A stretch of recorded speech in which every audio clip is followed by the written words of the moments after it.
Dom Casmurro, capítulo 114, em que se explica o explicado. Antes de ir aos embargos, lembre-se, os problemas lá, os negócios que o Escobar tem para tratar com o Santiago, expliquemos ainda um ponto que já ficou explicado, mas não bem explicado. Viste que eu pedi, capítulo 110, a um professor de música de São Paulo que me escrevesse a toada daquele pregão de Doces de Mata-Cavalos. Em si a matéria é xoxa, e não vale a pena de um capítulo, quanto mais 2, mas há matérias tais que trazem ensinamentos interessantes, se não agradáveis. Expliquemos o explicado. Então, basicamente, ele está falando, olha, esse capítulo é um ensinamento interessante, um ensinamento agradável. É por causa disso que eu estou escrevendo esse capítulo. Capitu e eu tínhamos jurado não esquecer mais aquele pregão. Foi um momento de grande ternura, e o tabelião divino sabe as coisas que se juram em tais momentos. Ele as registra nos livros eternos. Você jura? Juro, disse ela estendendo tragicamente o braço. Aproveitei o gesto para beijar-lhe a mão. Estava ainda no seminário. Quando fui para São Paulo, querendo um dia relembrar a toada, vi que a ia perdendo inteiramente. Consegui recordá-la e corri ao professor que me fez o obséquio de a escrever no pedacinho de papel. Foi para não faltar ao juramento que fiz isso. Faltar ao juramento para não quebrar o juramento. Os dois juraram que nunca iam esquecer a toada, correto? Mas hás de crer que, quando corri aos papéis velhos, naquela noite da glória, também não me lembrava já da toada nem do texto? Fiz-me de pontual ao juramento, quer dizer, eu me fiz de exato, eu fiz que eu estava cumprindo o juramento, e este é que foi o meu pecado. Esquecer qualquer esquece. Quer dizer, ele também não lembrava, né? Só que esquecer qualquer um esquece, né? Não é uma coisa que você controle. Mas não só ele esqueceu, como ele fingiu que não tinha esquecido e que ele estava cumprindo o juramento, né? E aí, esse então é o pecado. Ao certo, ninguém sabe se há de manter ou não manter um juramento. Coisas futuras. Portanto, a nossa Constituição Política, transferindo o juramento à afirmação simples, é profundamente moral. Vamos tentar entender isso daqui. A nossa Constituição Política, transferindo o juramento à afirmação simples, é profundamente moral. Não precisa ir para a história da Constituição, não precisa fazer digressões enormes, vamos entender só a frase. Então, o que a Constituição Política fez? Ela transferiu o juramento à afirmação simples. Ou seja, você não precisa jurar, você precisa simplesmente afirmar. Vamos supor que eu afirme qualquer coisa, segundo a frase, ok? Não precisa a gente sair da frase. Eu afirmo qualquer coisa para você, olha, eu afirmo que você vai contratar essas aulas e eu vou te dar 50 horas de aula, né?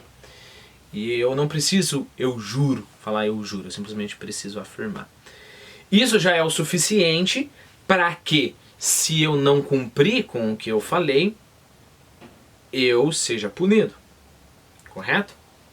Tá, mas o que tem isso a ver com ser profundamente moral? Quer dizer, olha a primeira hipótese, vê se você chegou a essa hipótese. Eu sempre aconselho, pausa o vídeo, tenta achar uma hipótese para que pareça com uma conversa que a gente está fazendo aqui. Então pode ser assim, olha, a nossa Constituição Política é profundamente moral porque ela cobra mais do que um juramento, né? Então na religião você tem que jurar para que depois você seja culpado, se você não cumprir. A Constituição, nossa Constituição Política, simplesmente você afirma. Não sei. Não sei se essa seria uma boa interpretação. Por quê? Porque, primeiro, religiosamente, a gente, tudo bem, não pode quebrar um juramento, mas você não pode mentir também, em geral, né? Então, o que está acontecendo? Por que ela é profundamente... Cadê aqui? Nossa Constituição, agora eu perdi aqui o... Ela é profundamente moral. Aqui, achei. Nossa Constituição Política transferida justamente ao juramento à afirmação é profundamente moral. Bom, se fosse essa nossa primeira hipótese, a gente não conseguiria explicar essa próxima frase. Acabou com um pecado terrível. Epa, peraí. A Constituição Política acabou com um pecado terrível? Como assim? Repito para te dar tempo, para que você tente responder antes de escutar. Acabou a nossa Constituição Política ao transferir o juramento à afirmação simples. Foi profundamente moral. E ao fazer isso, ela acabou com um pecado terrível. Vamos continuar. Faltar ao compromisso é sempre infidelidade. Mas há alguém que tenha mais temor a Deus que aos homens. Não lhe importar. Mas alguém que tenha mais temor a Deus que aos homens, não lhe importará mentir, uma vez ou outra, desde que não mete a alma no purgatório. Perceba, quebrar um juramento mete a tua alma no purgatório. Mentir de vez em quando, tudo bem, é uma coisa ruim, mas não é tanto assim. Agora pense, se eu quero quebrar a lei, eu vou prometer para você que eu vou te dar um curso de 50 horas, você vai me pagar, né? Se a lei não obriga que eu jure, que eu simplesmente afirme, e se eu não dou as 50 horas que eu prometi para você, o que eu estou fazendo é mentir. Se eu tivesse jurado, não só eu estaria mentindo, eu estaria quebrando uma promessa, e isso meteria minha alma no purgatório. Então, a nossa Constituição Política fala, não, deixa as histórias de juramento para a religião, nos livra de pecar quando a gente quer enganar os outros. Percebeu? Pelo menos do pecado de juramento, você não vai ser culpado quando você quiser enganar alguma outra pessoa. Quando você quiser mentir para alguém, fique tranquilo, a nossa Constituição Política não obriga que você quebre um juramento. É isso que está em jogo aqui. Então, uma vez ou outra. Então, se você teme a Deus mais do que aos homens, então eu estou pouco me lixando, eu acho que você não vai conseguir fazer muita coisa mesmo, não vai conseguir me processar, ou sei lá, as consequências não são grandes, mas eu temeria muito a Deus se eu estivesse quebrando um juramento.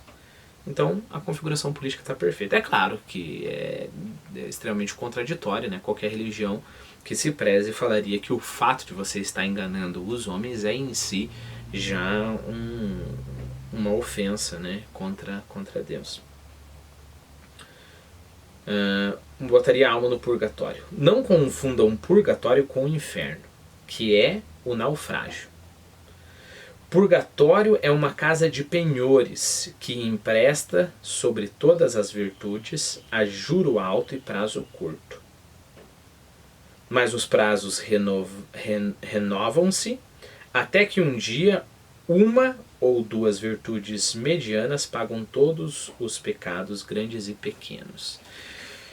Então vamos lá, né? Primeiro que a imagem dele é meio estranha. Então, o que é o purgatório? É uma casa de penhores. Então, uma casa de penhores, você chega lá com algo valioso, correto? Então, eu tenho esse celular aqui e eu preciso de dinheiro. Então, eu chego para a casa de penhores e falo assim, olha, você me empresta 300 reais? E aí eu deixo meu celular lá. Esse celular serve de garantia que eu vou pagar 300 reais. Volto dali um mês, é claro que eu não vou pagar 300 reais, né? Vou pagar, sei lá, 350 reais. Seguindo essa imagem, o que é o meu celular nessa imagem? As minhas virtudes. Então eu chego para Deus e falo, eu sei que eu tenho muita coisa para pagar, eu preciso de dinheiro, né? Então aqui estão as minhas virtudes. Tá aqui as minhas virtudes. E aí eu decido, mas eu vou pagar. E como que eu pago? Com o meu sofrimento no purgatório. Mas o juro é altíssimo. Então, se eu tenho aqui um pecado para pagar, aqui está a minha virtude lá dando garantia. Então, eu tenho aqui um pecado para pagar, eu vou sofrer muito, né? Essa virtude aqui vai gerar muitos juros. E eu vou sofrer muito e eu tenho que pagar a prazo curto, imediatamente. A partir do momento que eu entro no purgatório, eu começo a pagar, né?